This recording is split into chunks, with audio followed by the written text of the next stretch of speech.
Hello दोस्तों।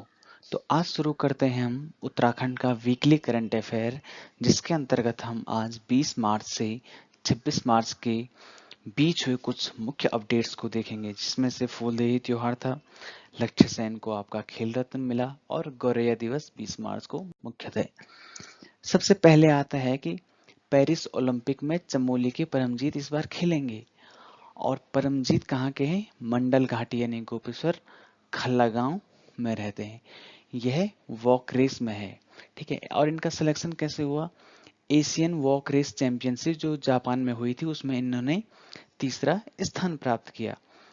इसी के अंतर्गत दूसरा है कि गंगा सांस्कृतिक केंद्र पौड़ी के यमकेश्वर ब्लॉक में यमकेश्वर ब्लॉक के जौंक ग्राम में बनेगा। और 20 मार्च को विश्व गौरैया दिवस मनाया गया। और विश्व गौरैया दिवस की थीम क्या थी इस बार की? I love sparrow. तो इसे आप याद कर लेना।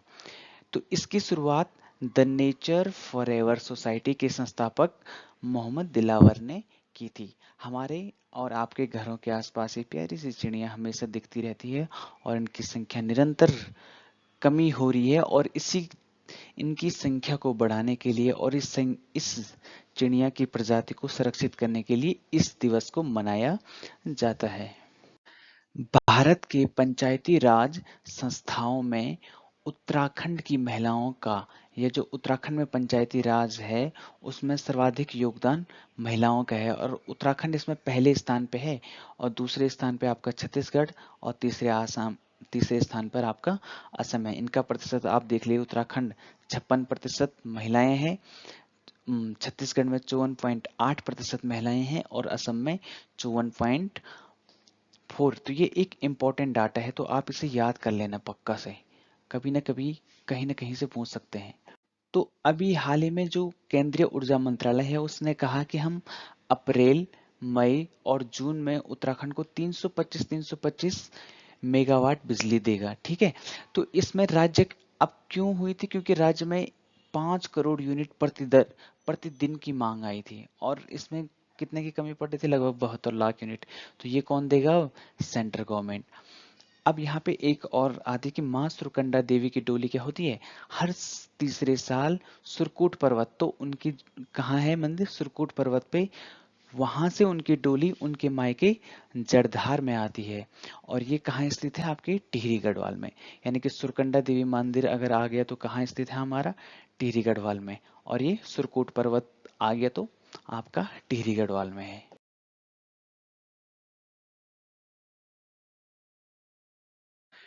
तो एक इम्पोर्टेंट न्यूज आई थी कि हल्द्वानी में उत्तराखंड का पहला खेल विश्वविद्यालय बनेगा, जो लगभग 100 एकड़ की जमीन पर बनेगा। और यह कहाँ पे बनेगा? जो हल्द्वानी में इंदिरा स्पोर्ट्स कॉम्प्लेक्स है उसी के आसपास बनेगा। तो यहाँ पे देखिए, ये एक मैप है जो नैनीताल का है। तो हम यहाँ पे एक क्विक रिवीजन कर लेते हैं नैनीताल के पड़ोसी जिले। तो यहाँ पे देखिए, उत्तरी ओर अल्मोड़ा है आपका, पूर्वी छोर पे चंपावत है, दक्षिण में आपका उधम सिंह नगर, और यहाँ से पौड़ी गढ़वाल आपका पश्चिम में है, ठीक है। ये मेन है आपके। और एक बहुत इंपॉर्टेंट न्यूज हम सबके सामने आई थी, ये था उत्तराखंड खेल रत्न पुरस्कार। तो अब यहाँ पे खेल रत्न देवभूमि उत्तराखंड खेल रत्न पुरस्कार मिला था। ये 20 नहीं है, ये 20 है, ठीक है, 19-20। तो लक्ष्य सेन को मिला था 19-20 का उत्तराखंड खेल रत्न पुरस्कार, और ये हमें पता है बैडमिंटन में है। और चंदन सिंह जो एक एथलीट है, उन्हें 2020-21 का उत्तराखंड खेल रत्न पुरस्कार मिला था। और अगला है देवभूमि उत्तराखंड द्रोणाचार्य पुरस्कार। तो यह आपके धीरेन्द्र कुमार सेन है, जिन्हें 2019-20 का मिला था। ये पता नहीं 20 कैसे हो गया। और ये बैडमिंटन के कोच हैं। कमलेश कुमार तिवारी 2020-21 के हैं, ये ताइक्वांडो के कोच हैं। और संदीप कुमार 2020-21 ये तीरंदाजी के कोच हैं। और लाइफ टाइम अचीवमेंट पुरस्कार 2021-22 किसे मिला था? आपका सुरेश चंद्र पांडे, जो आपके एथलेटिक्स में है। तो ये एक बहुत इंपॉर्टेंट है और इन्हें याद रख लेना, एक नजर मारते रहना, याद हो जाता है आराम से। तो हाल ही में अभी एक न्यूज आई थी। तो इस न्यूज में ये था कि जो भीमाशंकर लिंग है, जो वर्तमान में केदारनाथ मंदिर के क्या है, आपके रावल हैं। तो उनकी कुछ तबीयत खराब थी, तो इसलिए कि इनको चेंज किया जाएगा, इस तरीके से कोई न्यूज थी। तो उसी के अंतर्गत था कि केदारनाथ मंदिर के सबसे पहले रावल कौन थे, तो भकुंड भैरव। और अभी जो 324 में चल रहे हैं, ये हैं भीमाशंकर लिंग। अब क्या हुआ था कि पहले तक क्या था कि जो रावल नियुक्त होते थे वो अपने शिष्य को नियुक्त करते थे खुद ही। पर 1948 के बाद बद्रीनाथ केदारनाथ मंदिर समिति ने यह अधिकार अपने हाथों में ले लिया। ये हमारा प्यारा सा जय बद्री केदार का मंदिर है, और यह हमें पता है कि किस शैली में है, कत्यूरी शैली में है।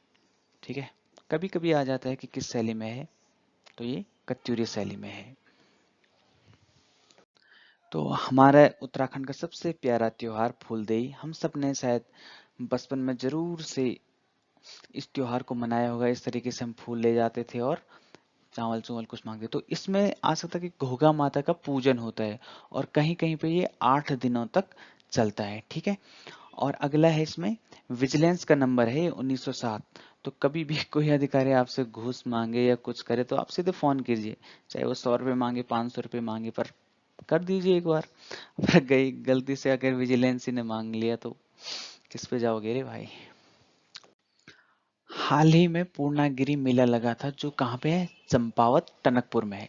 तो यहाँ पे देखिए हमारे प्यारे से चंपावत का मैप, जिसके उत्तर की ओर कौन है, आपका पिथौरागढ़ है, और उत्तर पश्चिम की ओर इधर और आपका अल्मोड़ा है, पश्चिम में आपके नैनीताल जनपद है, और दक्षिण में आपका उधम सिंह नगर है, और पूर्व में आपका नेपाल है। और नेपाल और चंपावत की बाउंड्री कौन बना रही है, आपकी काली नदी।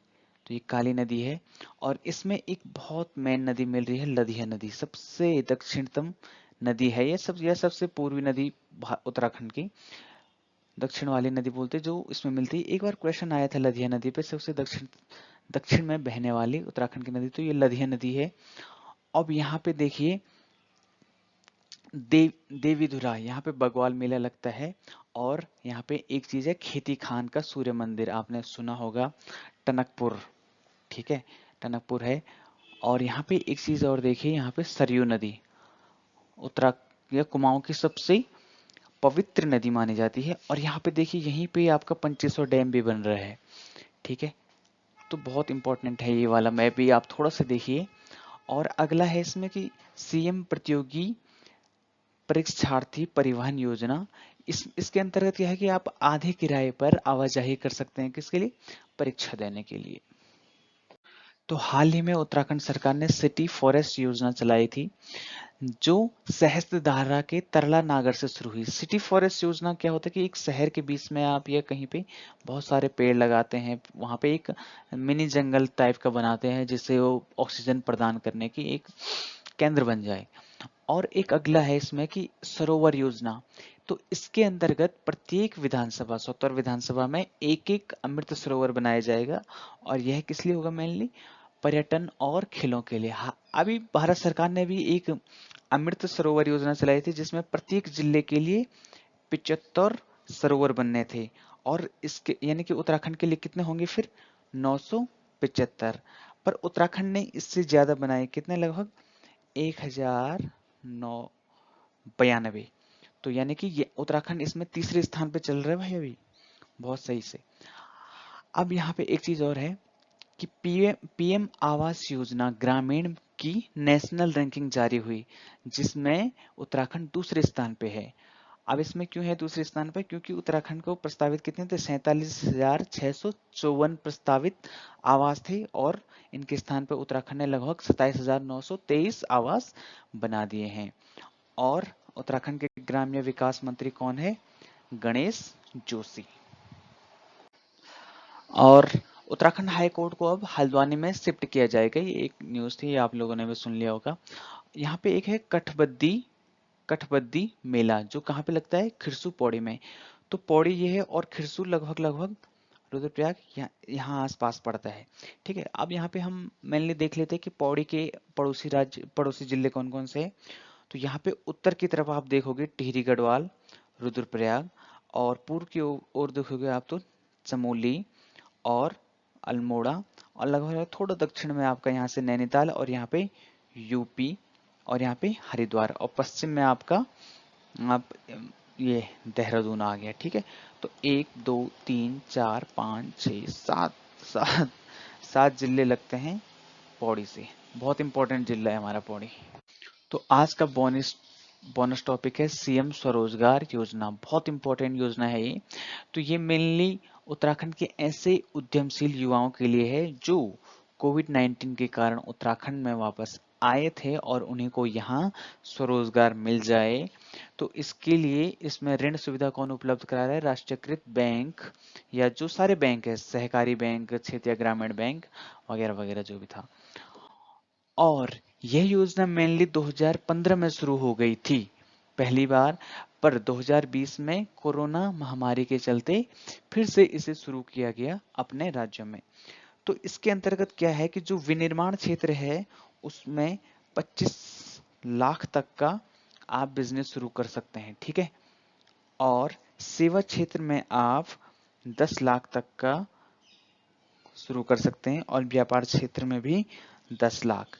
ये क्या है कि आपको ऋण सुविधा उपलब्ध की जाएगी इसके अंतर्गत। मतलब इतने रुपए तक का अगर इस लिमिट के अंतर्गत आप बिजनेस खोलते हैं तो इसके ये आपको ऋण उपलब्ध किया जाएगा।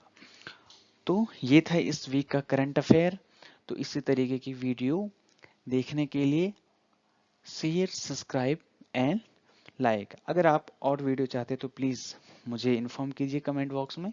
Thank you. आपका दिन शुभ हो।